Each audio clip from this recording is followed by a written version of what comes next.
नमस्कार. लक्षवेध मराठी न्यूज चॅनलमध्ये आपल्या सर्वांचं स्वागत आहे.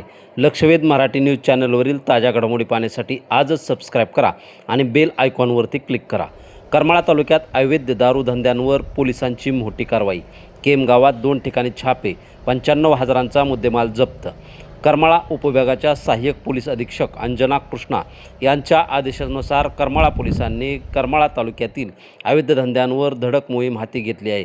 या मोहिमेअंतर्गत 24 मे 2026 रोजी पोलिसांनी केम गावाच्या हद्दीत 2 वेगवेगळ्या ठिकाणी यशस्वी छापे टाकून 95,235 रुपये किमतीची देशी विदेशी दारू आणि बिअरचा साठा जप्त केला आहे.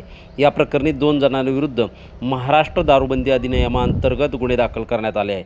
सहाय्यक पोलीस अधीक्षक अंजना कृष्णा यांच्या मार्गदर्शनाखाली निर्भया पथकाचे मंगेश पवार, संभाजी पवार, अनिल गुटाळ, अनिल निकम, भाऊराव शेळके, अमोल घुगे या संयुक्त पथकाने ही धडक कारवाई यशस्वीरित्या पार पाडली असून पोलिसांच्या या कारवाईमुळे तालुक्यातील अवैध दारू विक्रेत्यांचे धाबे जाणले असून या संदर्भात जे आहेत ते पोलिसांकडून तपास सुरू आहे.